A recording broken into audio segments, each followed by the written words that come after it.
I'm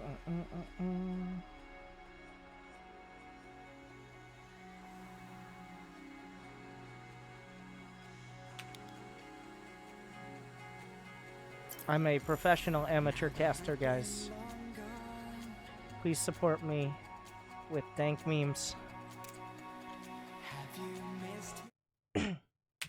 Alright, hello everyone! Welcome back. My name is Winter, and today have I got a series for you. We've got none other than in the bottom left corner with the Zerg trunks. It's going to be Rogue. Okay, no.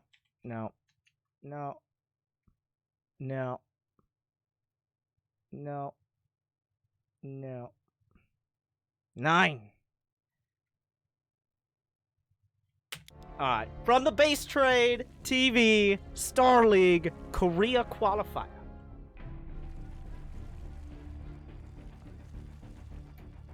Two of arguably the best players in the world.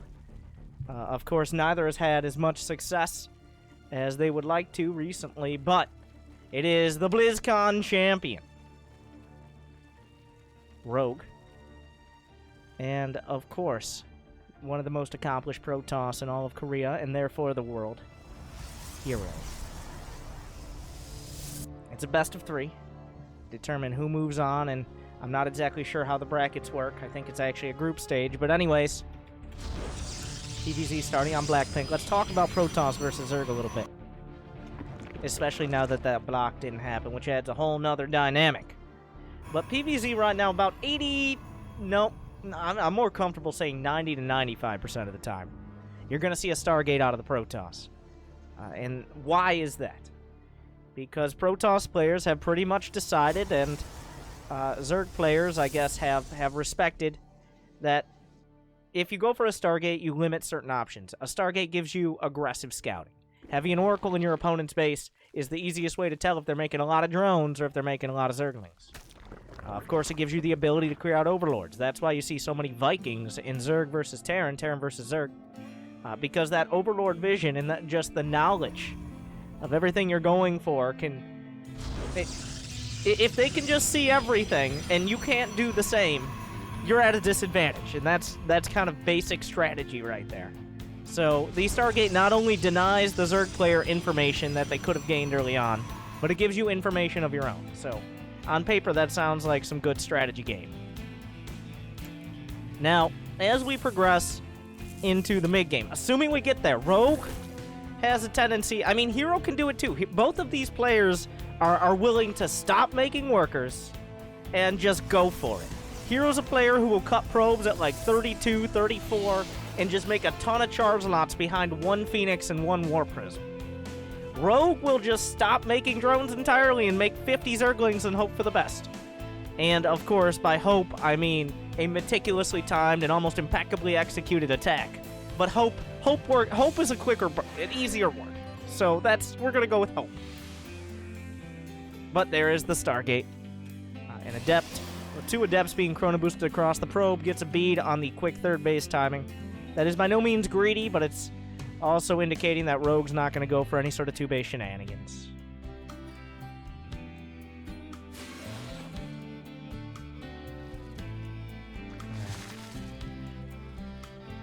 The Adept shading towards the main.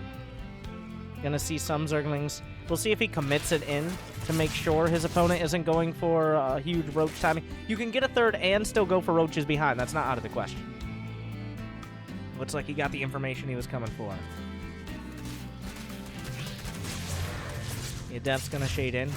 Getting a beat on the drone count will be nice. He sees how many Zerglings have been committed to. He doesn't see any additional Queens. Trying to get every last tidbit of information. Rogue has made no more Zerglings than is pretty customary to put on some pressure alongside stopping those Adepts. It's going to be a Phoenix first, I believe. A Phoenix first out of herO. Just committing to getting rid of that information. Nowadays, an Oracle just really isn't going to do damage against most Zerg players. They're going to have a Spore Crawler on time. In fact, in this case, he saw that the Phoenix came out, and he knew by the timing the Phoenix was first. which means that Rogue didn't even make Spore Crawlers because, well, if he hadn't seen that Phoenix, even if he hadn't seen the Stargate, the Spore Crawlers would have started. But because he saw the Phoenix killing his OP at exactly that time, Rogue decided, I don't know, maybe he started and canceled, but anyways, he delayed his Spore Crawlers, and they will be coming up just essentially for when the Oracle is coming across and can potentially do some damage. Now, he didn't send the Oracle across. He kept it at home because herO has opted for a quicker third base. And by quicker, I mean he has not added on a Twilight Council. He hasn't added on a robotics. There has been no other tech, no additional gateways, not even that many units on the ground. Some players will add that. herO will sometimes add that, but in this case, herO has played almost all-out defensive. He has barely made any units. He's gotten a nice quick third base and locked it down with a shield battery, a good pylon positioning. And here we go. A second Stargate and a fleet beacon are on the way. So this has to be for carriers. He's essentially just turtling the carriers. Rogue has made a Roach Warren. He didn't know, but the Phoenixes deny information. He killed an Overlord. You can't see anything if you don't have an Overlord. Unless, of course, the Zerglings get in, which is never going to happen. So Rogue made the Roach Warren. He's actually going to make some Roaches as well, because he just... There could be a bunch of charge lots or an Archon drop coming in. But the drone count he has, he's at 60 drones. This is not some sort of all-in. He's not committed to this. This is mostly just to make sure an Archon drop doesn't kill all his stuff. But in making these Roaches, these are going to be... When carriers come out, Roaches not known for their effectiveness against carriers. I'll put it that way. That is a massive understatement, but I'll put it that way. So, Rogue going for kind of a safe middle ground here, making sure he's not vulnerable to attack. Has no information to work off of, and herO is taking full advantage of that. He's getting Graviton Catapult. Rogue has no chance of punishing this besides maybe some Overlord drop. An Overseer on the way, that's partially to deal with DTs or maybe even snipe some observers, but Rogue is going... I don't know what he's seen, but herO lately, one of his most common builds, one of his favorites that he showed in GSL, for example, is just following up that early Stargate with a timing attack, with either like Archon charge lots or just Adepts with Shade. But herO has shown lately a lot of timing attacks, and I think here, Rogue has been a little bamboozled. Just Rogue knows that herO's been doing these builds, so he went for these Roaches, and if herO was doing any sort of timing attack, then the Roaches would be pretty good. In fact, he could counterattack and maybe win the game. But, no, not this time. Is this a tactical carrier flank? I mean, there's no risk as long as he scouts ahead. He can always recall the carriers away. You rarely see tactical carriers, but we're seeing it on this day. The carrier's coming out. Now remember, herO has seen the Roaches. He knows there's no real anti-air. Against a handful of Hydras, will we see two carriers canceling a fourth base because Rogue has just gone so far in the other direction? It's just a full counterattack. Rogue has these almost entirely useless Roaches. He got Roach speed. 20 Roaches. He needs to do something with them. There is no charge on these Zealots. The carriers, it looks like, will have to be recalled, and they will immediately back to the natural. The Zealots coming out. This is the only thing the Roaches could hope to do. Try to get some damage, try to delay anything. He forces the carriers back, keeps the fourth base alive.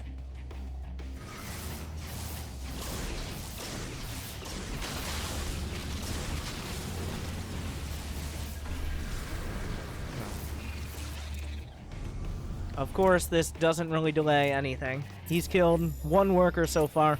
He forced the carriers back. And now, he has the map. Because herO had his one little move out, and now he's built up some more carriers. That's the inherent weakness of carriers, is they take, I think it's 2.5 years to build.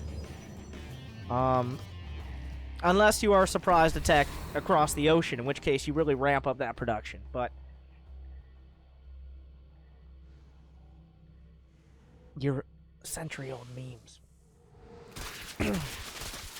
The Roach Hydra's coming through. The Hydras do have groove spines, but not muscular augments. That might be more than he can chew right now. We've got 24 Hydras on the field. The interceptor count is trying to drop. Is dropping, rather. That's what I meant. Successfully, Rogue is just kind of pushing through. I mean, the interceptors are carrying nothing now. They've lost all their interceptors.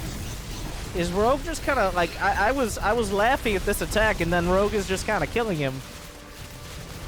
11 drones died. I'm not sure to what. Maybe some Oracle harass on the other side, but... It does appear herO is kind of just dying. The corrosive biles will knock down the probes on the way out. So yeah, here's the classic Twitch chat question. How do you kill someone that gets 12 carriers? And then, of course, the classic Twitch chat response is, you don't let them get 12 carriers. Rogue here is demonstrating what that means. He saw he was going carriers and just kind of killed him before he could get 12 carriers. He's just throwing Hydras at him. He didn't feel much pressure early because, of course, his opponent wasn't putting on any.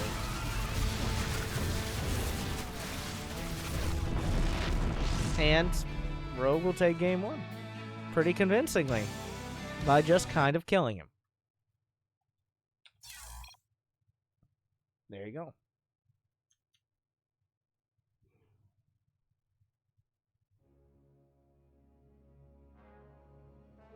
Going to game two.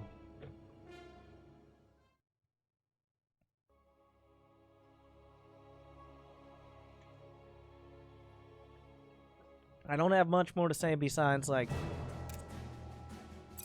that was pretty textbook. Even I didn't expect, because, like, when I say out loud as a response to what do you do when they get mass carrier, and it doesn't feel like a real response to say, well, you kill them before they get mass carrier.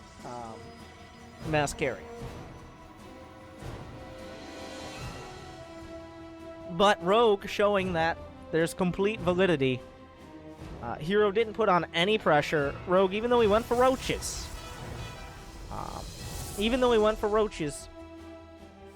still had the opportunity to pressure because carriers just don't do much early on. 2 carriers, 4 carriers, they don't do anything. It's not till you're actually maxed out with support underneath that carriers become scary. And that's why a lot of the times, especially recently, if you're seeing someone go for a quick carrier build, it's usually prefaced by a bunch of oracles or even some phoenixes, anything to keep the Zerg in check. Because if you don't keep the Zerg in check, then they max out with whatever they want in 90 drones and roll you over.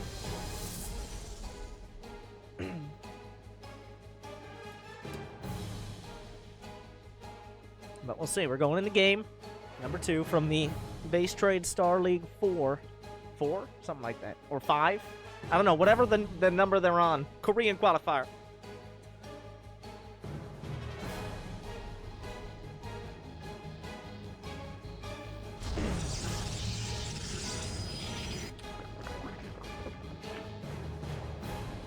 And we're on Neon Violet Square, which, if herO was willing to turtle to carriers on Blackpink, I mean, it didn't work.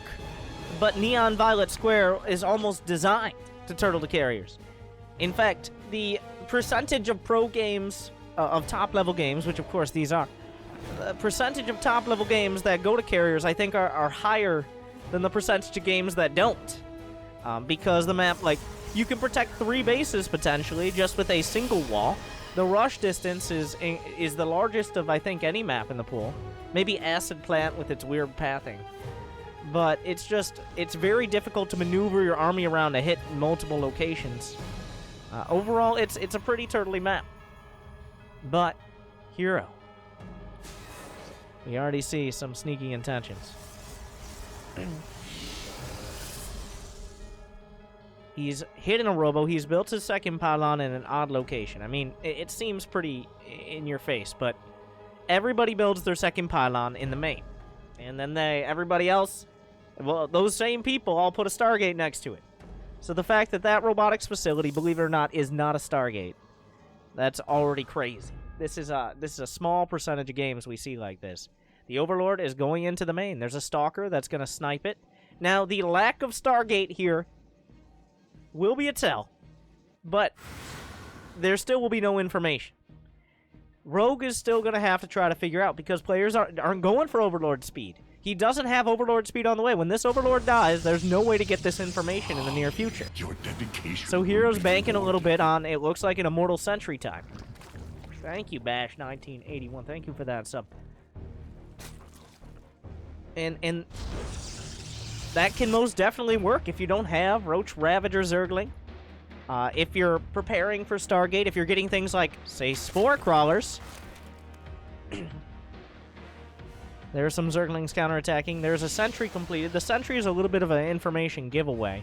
A hard wall at the front. The Zerglings are going to stay home. But Rogue, just because he didn't see a Stargate in the main, knows that it isn't necessarily not a Stargate. He actually got his Spore Crawlers pretty quick. Maybe he thought there was a proxy. But it's not.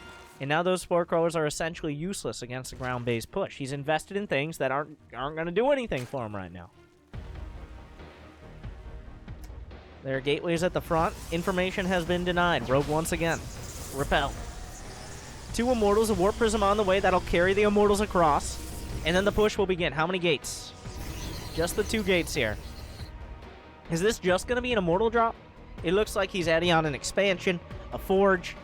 hero's going to do just an Immortal drop, it looks like. Oh, wait. Nope, just an Immortal drop. And then just play defensive. Okay.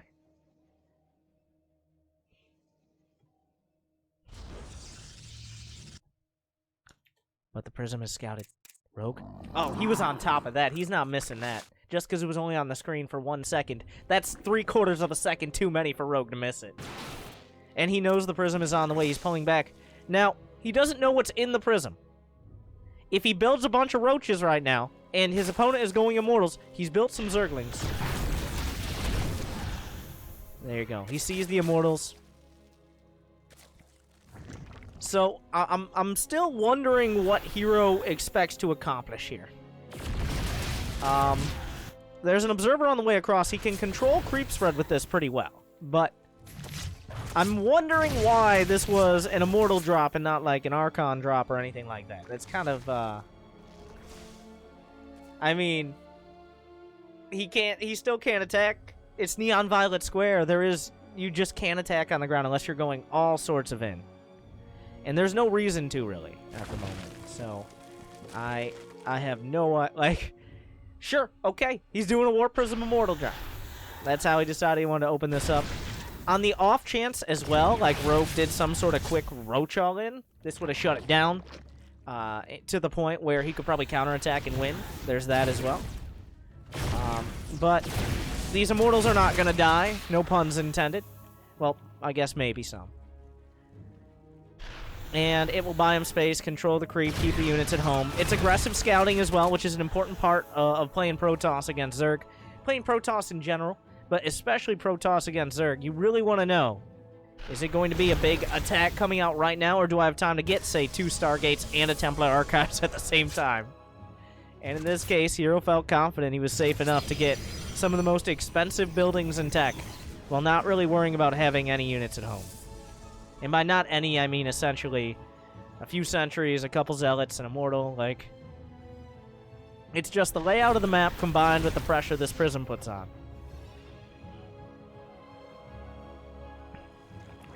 The Hallucinated Phoenix Scout will actually see. May have seen that road speed was on the way. Not that that's a huge important part of this. Double Phoenix. Now... Of course, one of the biggest vulnerabilities... okay. There's a lot of important information that came out there. So, herO was building Double Phoenix. Because he did not know, not hallucinating, but building Double Phoenix out of Double Stargate. Because he never had the confirmation it wasn't a Spire. And of course, if you're going for Immortals as an opener, you're pretty severely lacking in anti-air. So he was building that up until multiple hallucinated Phoenixes scouted. There's Hydralisk on the way. There's a Hydra Den. He's upgrading. He's committing to Hydras. I don't need the Phoenixes. He cancels them, goes for Storm, more Immortals, +2 on the ground, and he's working towards the 4th base, because as long as it's on the ground, he's feeling confident on defense.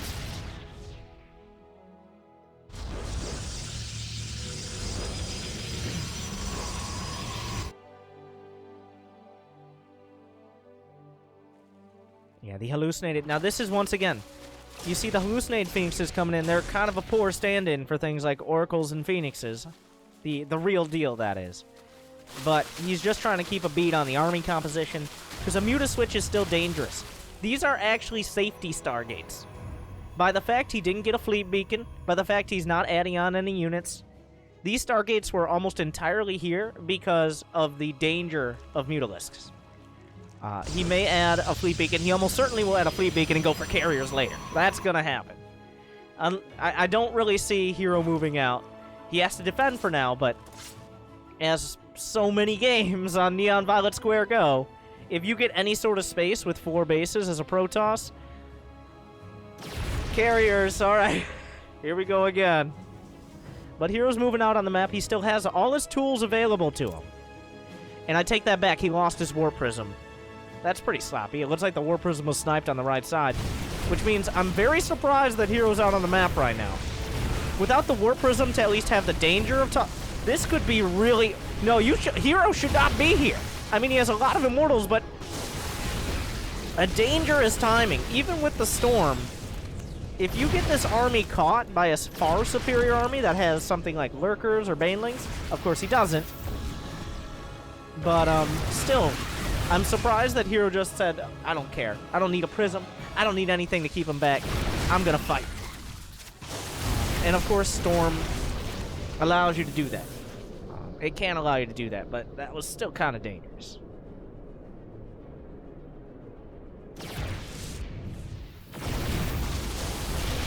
Now, this is Rogue. Rogue's not trying to win right now. Rogue has no intentions of winning the game right now. Rogue is trying to fish for mistakes. While he goes for a Hive, he goes for a Spire, he's working towards Broodlords. Of course, he knows in the back of his mind, carriers are a big risk. In fact, they're a probability, not even a risk anymore.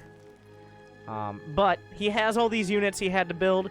1, to potentially defend, and 2, of course, you don't want to let a Protoss just go carriers. Don't just let them get carriers. That would be disrespecting yourself. But there's a Roach Hydra counterattack. He's going to see how many units he can drag out of position. Like a magnet, the Protoss army is drawn to the back. But he sees another army moving up towards the front, but it's just Zealots split off. Just Zealots are going to get eaten to pieces caught in the square. Of course, the Roach Hydra on the other side, but he's already torn down the gateways. The force fields will make sure this sandwich of Protoss will have some tasty Zerg meat. But at the same time, a lot of production was shaved off. A lot of position was given up on the map, which means Rogue time was bought. The Greater Spire has started. +3 is on the way, and 20 more Hydras are better than however many Roaches he had there anyways. Now, the real danger is he actually doesn't have a fighting army right now. The only thing he has is Roach Hydra. Roach Hydra is the unenthusiastic hand job of Zerg units. It's cheap, it's clunky, you can get it quick, and it can get the job done, but it's definitely not like, you know what I want? This is what I want. This is my first choice. You get it because you need to, not because you want to. And that's Rogue right now. He wants the Broodlords. He wants a better position. He'd like Lurkers. But, he's got the Roach Hydra just to buy that time and space.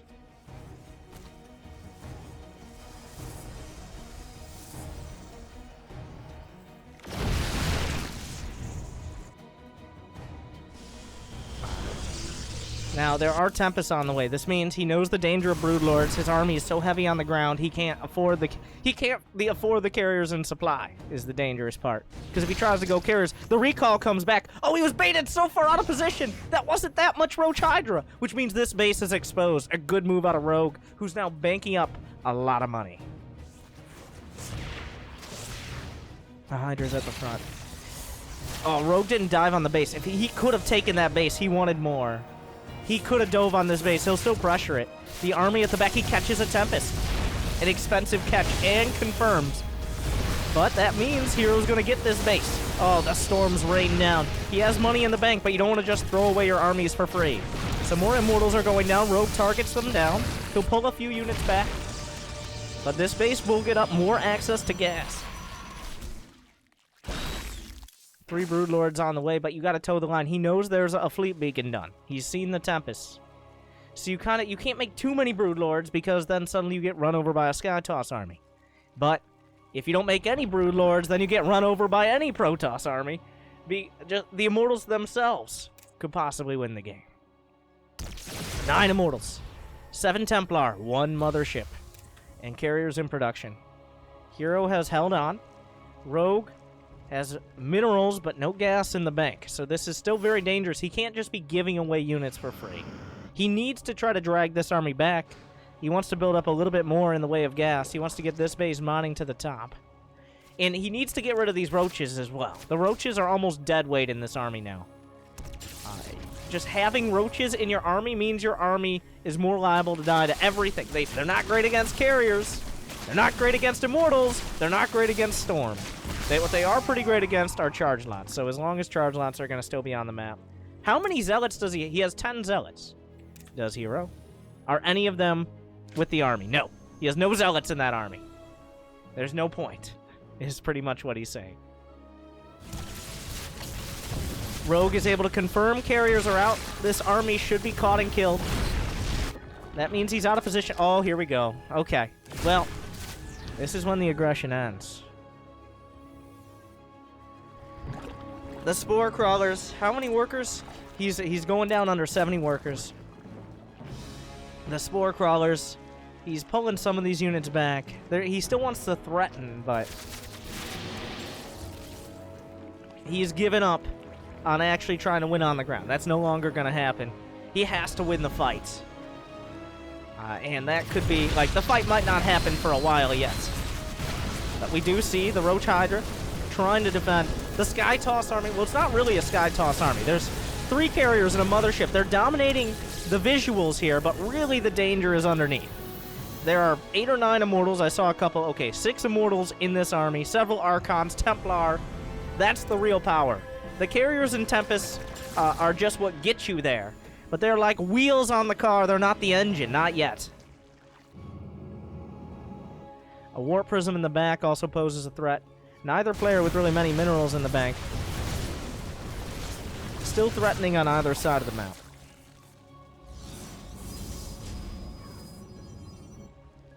These Immortals, and with the Templar, you can just mow through any sort of defense that isn't paying attention. Immortal Charge Lot Templar, even in tiny numbers, is incredibly potent. Rogue, no Infestors, just starting the Vipers. Are we going to be looking at Parasitic Bomb? Are we going to be looking at Abducts? I mean, picking out a Mothership? Honestly, almost any part of this army is worth abducting if you keep the Viper alive. Every little bit of it. Like, even a Sentry. Because all of these units are so insanely expensive, but also powerful. We'll see. Rogue commits a lot of supply to the right side, which means herO swings back down to the left. Abducts 2 carriers right off the bat. Get over here. The Mothership, but he's not targeting with the Spores. The Abduct does nothing. They just run away. There was no strategy there. A little bit of a misplay. If he had targeted with the Spores, he could have been able to take all 3 of those units down. Rogue, step 1 was incredible, but step 2 was not there.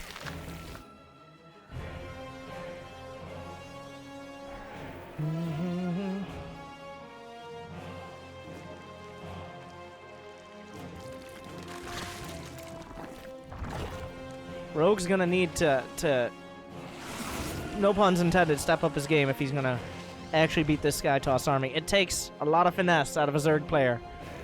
You can't just power through. You need those spellcasters in the right place. You need to be able to pull out key units. You need to keep your units out of harm's way. It's a dance back and forth, and there's really no room for error here for Rogue. I mean, herO, there's still many opportunities for mistakes, but it really is on Rogue to deal with this army. As long as herO just keeps the pressure on him, he's liable to break if he's not paying attention. Still a lot of Spores. The Guardian Shields are used to reduce that damage, including from the Spore Crawlers. 1 pull comes out, but the carrier not being targeted by the Spores. There's no anti-air here. Well, besides the Spore Crawlers themselves, there's not that many carriers. They're actually dying to Spore Crawlers now. I'm not sure if that was targeting or he's out of interceptors. But here comes Rogue swinging in from the right side. There's only 1 more Templar left on the field. It looks like the Broodlords either sniped them or they just ran into the fray. I'm not sure what it was, but 1 more Templar is left. Really no feedbacks, a little bit of Storm. He needs to remake Templar. I think he agrees.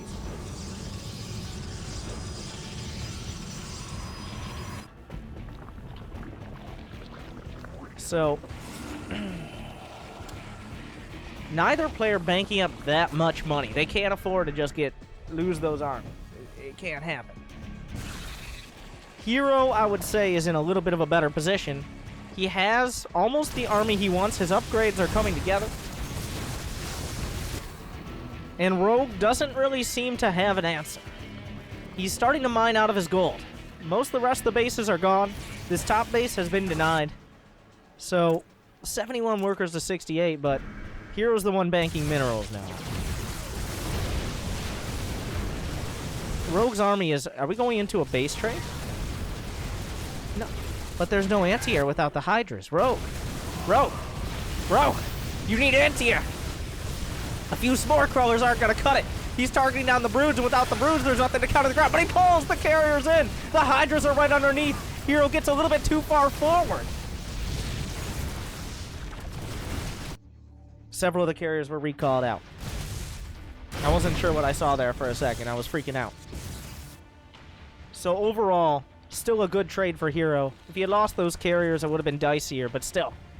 The Hydras were far out of position for far too long. Rogue just kind of giving up one of his bases here. Not much left to mine, but seemed like a bit of a misstep. Big storms connecting on the drones. Rogue, I mean, wait a second. Wait a second. What just happened there? He recalled the mothership with the carriers. Wait, no, wait. At some point, the mothership slipped around and moved the army to the left side. So we had one mass recall, and then one strategic recall with the mothership. They're on separate cooldowns. I was trying to wrap my head around the math on that. I wasn't sure where the mothership went. So right now, herO just ping-ponging around the map. And Rogue, on the other hand, is struggling for any sort of income. Yeah, he's down to 1,500 minerals a minute, and once that gold base dries out, he doesn't have money in the bank. How many Vipers? 4 Vipers? I mean, on paper, Rogue has options, but if history is any teller here, it just seems like herO is slowly but surely winning this game. This is happening.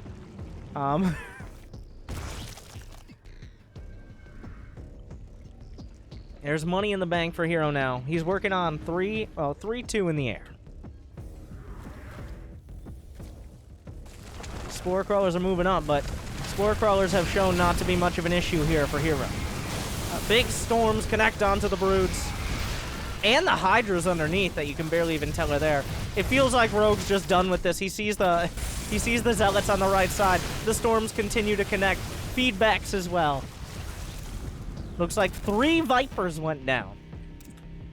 Popping those near full energy Vipers. A couple of Ducks are not going to change things. It just seems like Rogue is losing. And it seemed that way for a bit.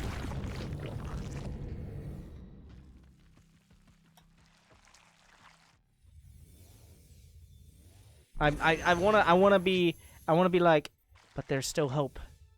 Some of the Immortals were recalled away. He wants to try to get rid of them. Hydras are actually dying to some of these Charizards. But herO recognizes there's so many Broodlords. There are 18 Broodlords on the field. And the Broodlords are there to counter the Immortals and counter the Templar and counter the Archons, but they're not there to counter the carriers. There's just too much supply in the Broods. Spore Crawlers are going to try to fight, but Immortals are blasting through on the right side. 19 drones.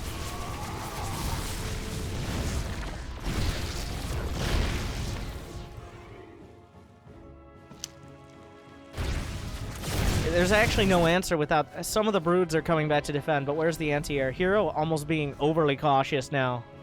When he sees these Broodlords back at home, I mean, he doesn't even need to worry about them, but...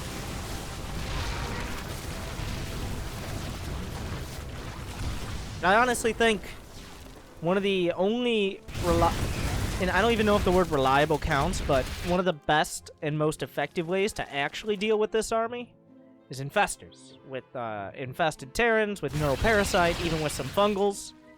If you don't have infestors, you can't match the cost efficiency of the Sky Toss. And Rogue made a grand total of 0 infestors that game, which is not enough. And that went like a lot of Neon Violet Square games go, in my experience. And herO successfully makes it to the army composition he wants, and Rogue just never felt like he had a plan for dealing with it. But yeah, without infestors, it felt like Rogue was looking for an opportunity to win before that point. And once herO started showing, like, I've got the army now, it kind of almost felt like Rogue was shutting down. Like, well, it's another one of those games. So, we'll see. Game number 3 is going to be on Acid Plant. It's a best of 3. So, either way, it ends here.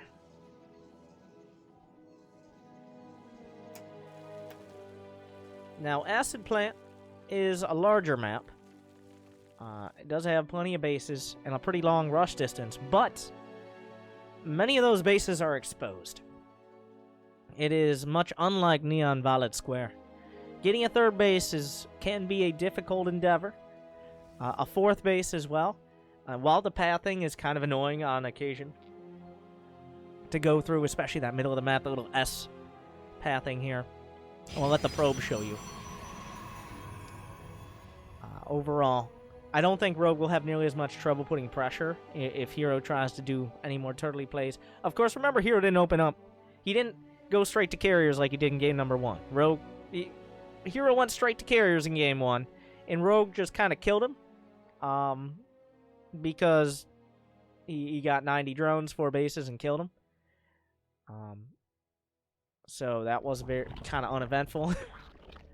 Let's hope game number 3 is the best showing from both these players, or at least the closest. I mean, that last game was shaping up pretty cool. Some back and forth positional plays out of Rogue, trying to draw his opponent out of position. But once again, it seemed like once that late game Protoss hit the field, then Rogue decided, like, well, let's hope he throws away his entire army into Spore Crawlers, because otherwise I have no real way of winning. Rogue trying to take a pretty quick 3rd, but the probe is already there to try and fail at shutting it down.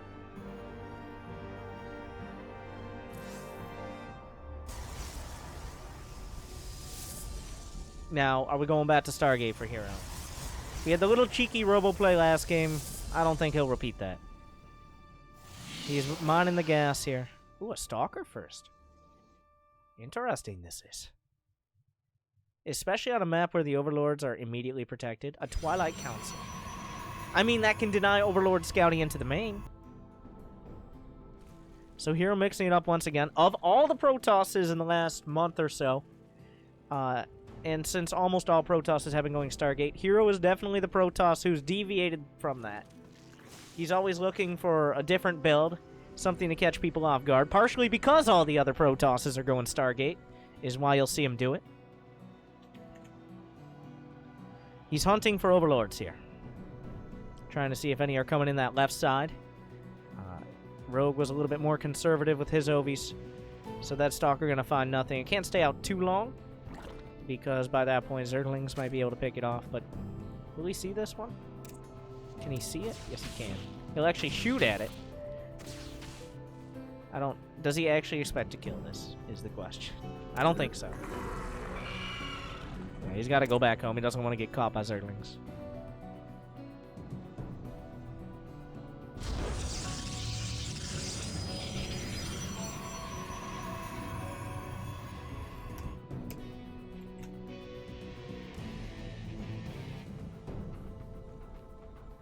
It's going to be an Archon drop.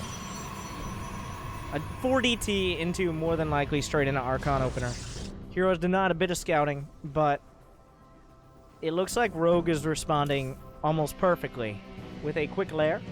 That'll give him access to Overseers, of course, early on, and potentially go for Roach speed. He's got the Roach Horn on the way. I think Rogue is a little convinced by the fact he hasn't gotten hit by any Phoenixes yet. He hasn't seen any Oracles, and it was a Stalker first. He's done the math, and while he hasn't seen a Dark Shrine, he also hasn't seen anything indicating a Stargate. So he's made the call pretty correctly here that it is going to be an Archon drop, or at least something of that variety. And going for the Roach Warren, no Spore Crawlers, and a quick lair should actually be able to shut this down.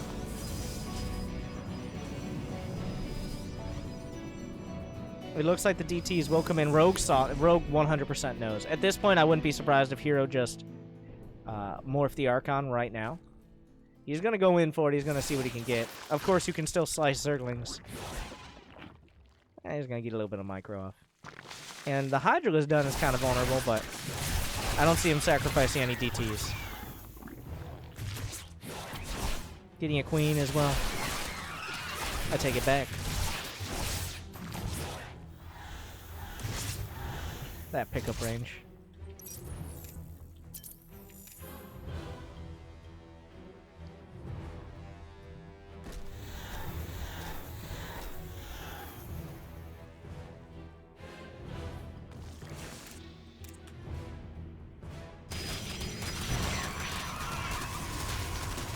A third base under pressure. This shouldn't go down, because he's preemptively making an Overseer in case of a DT warp in. I neglected, I wasn't really paying attention to how many Zerglings he was building. I take it back. It looks like that third base is going to be canceled. Will he recall the Archon drop? No, we can't recall. The base isn't done. I don't know what I'm saying out loud. But the base will be canceled. Rogue with a pretty big win on that. Of course, part of the Archon drop, part of the advantage is you force your Zerg opponent into a low economy. They have to make units. They have to be on top of the Archons. They have to make additional Queens, Overseers. The danger, of course, is losing your third because they made a lot of units to defend your Archon drop, which seems a little bit counterproductive. And Rogue actually getting into the main. There are no more warp-ins. He just warped in 4 more DTs. herO falling apart a little bit here. Losing probes on top of losing the third base timing. It's getting dicier and dicier. The Archon drop hasn't done much damage on the other side. He's killed 0 workers with it. The Hydralisks are hunting. There's no muscular augments on the way quite yet. That should be the next choice of upgrade. But herO without a quick third, without upgrades, losing some probes to Zerglings that just ran by.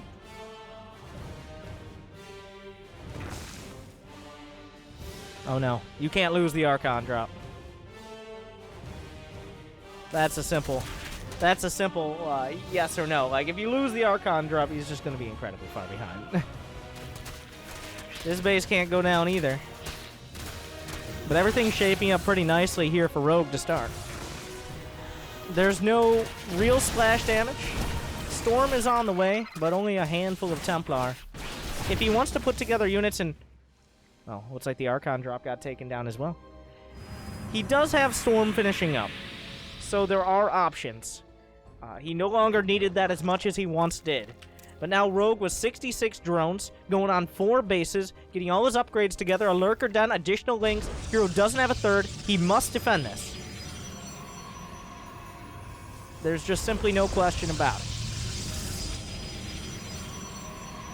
If he loses this again, without killing essentially Rogue's entire army and then some, the game is all but over. Beautiful Storm on the ramp. Muscular Augments was started late here, which means those Hydralisks can't micro quite, well, nearly as much. They don't have their moon boots like they got before.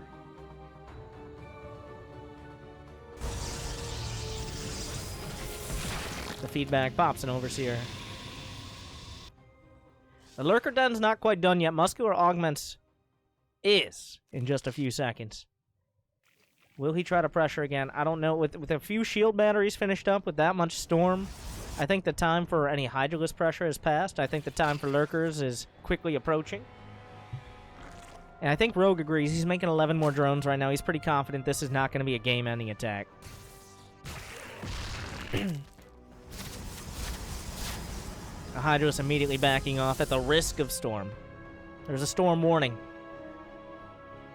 And another set of Zerglings. A classic bait there. Moves the army out of position. A little bit lazy was herO, and now he's going to be losing some probes. And an Immortal. This drags herO almost... Yeah, it'd be incredibly sloppy to bring the entire army back, but... Losing probes, losing position, losing time. Losing the game? We're far from that.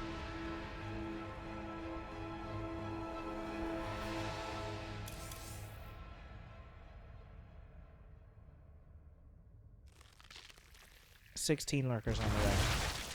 That is a somewhere between a fuck ton and a GG of lurkers. Now, fighting into Immortals and Storm can be dicey, but that is just so many lurkers. And he's not quite in position to start. This base already has taken some damage from earlier. The base just has to go. Is he going to base trade? I mean, what other choice do you have? You can't fight this. You're not going to retake this location. That is far too many lurkers. He's going to try to get a flank on it. He's actually going to try to counterattack. Looks like we're going to have a base trade on Basetrade TV. The DT's at the front. There's no lurkers at home. This is a full-on base trade. Okay, here we go. Watch for where the detection is on either side. That's going to be incredibly important. If there's no detection at the front, then he can actually kill all these lurkers just with the DTs. On the other side, there's barely anything at home to defend. He's not making... Are there any lurkers at home? No. This army is still incredibly potent. Coming up the ramp. It's actually... It looks like it's going to come down to the buildings. He's making lurkers on the top of the ramp. Okay, I take it back. Is there detection? How many observers are out on the... There's one observer. He needs to babysit it like it's its firstborn child and his mother. All at the same time. On the left side, some drones being scouted out. 23 versus 45 workers. There's still more drones. Actually, make those lings on the right. There's still this hatchery to work with. The observer won't... No, the observer goes down! He can still storm, but that's it. How many Templar are on the field? 7 Templar. Where are the probes? Can he get the probes out of the base? Drones are on the run. There's not that many minerals in the bank. There's only minerals for one more base for both sides. Another base is being rebuilt. He does have a recall off cooldown, but how is it used? Does he try to lock these units in his own base? The drones will escape. The lurkers slicing through the zealots. The main base for Rogue was protected. He recalls his units back home to protect his only nexus. This got really dicey, but Rogue was able to stall out, able to get the lurkers up in time, and there's still so many Templar, so much storm, but no detection outside of it. These have to be incredible storms, and they are! So many lurkers taking terrible, terrible damage. Is there any detection for DTs? He does have a few overseers, and he still has the lair at home. He still has the main. There's just enough money here. He could potentially dodge the lurkers. The refugee Protoss makes his way. Where can he go? He wants to go as far as possible. There's no detection. He can't clear up the creep. He'd love to re-expand to his opponent's natural. Lurkers are on the chase. There's still some building. Oh, in the juke. He rebuilds in the main. He can cancel this once, but not again. Some Templar on the other side. The Immortal's trying to hold. He has a few force fields to work with as well. The storms, one lurker blasted to pieces. Is there anything besides the lurkers on the ground that can fight? The answer looking like a yes. I take it back, a yes. I was gonna say a no, but he got up the main. What happened to the lurkers in the main? They were eviscerated. Or he had already moved them. I'm not sure which it was. It looks like he moved them before this fight, and there were only spine crawlers at home. We saw that earlier. I take it back. Wait, now that means there's only limited buildings. Oh, Rogue. He thought he needed every lurker in the fight. Instead, there's 3 Templar left. He moved them before this fight, and that means the main base is gone. herO has, in a stroke of genius or in just an incredible risk, a Templar was lost. This Overlord, the hero that gave vision. Your dedication will be rewarded. Thank you, Void Still Seeker. love your casting.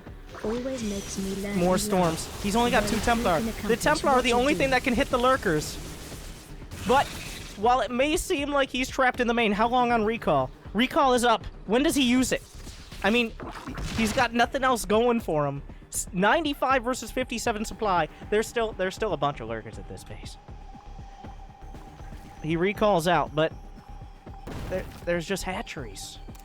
He still has some drones on the field. He can mine again. Oh, no! He loses a Templar before realizing the situation. If he could just kill the Overseer. Oh, does he just go for it? He just sniped. How many Overseers are there? 3. Okay, wait. Hold. Because lurkers. He's just going for it. He's just going for the bases. How many drones? He gets the drones! 1 drone left! He needs to get the drone out of there! He makes an extractor! He's diving for the throne! The extractor is everything, it doesn't matter.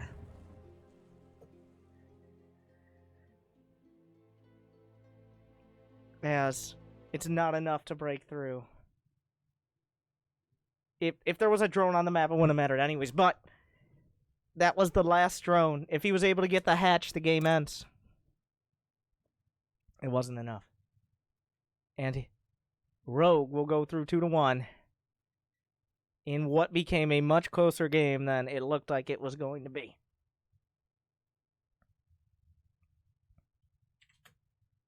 Let's look at that situation once more. Just replay. There are 4 drones total. At this point, herO's just like, we're going for it. Yes. Just as I deserve. Wanna go to Applebee's? I was already there with your mother earlier. 2 for 20. But, it was a lot closer than it should have been. Rogue, I felt like Rogue should have had this game in the bag.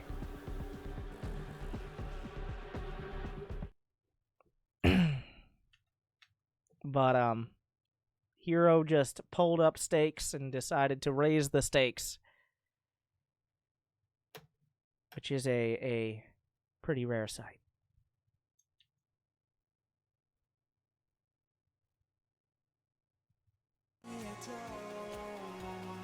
That was from the Basetrade TV Star League. Season 4 or Season 5 or whatever the Korean qualifier they did like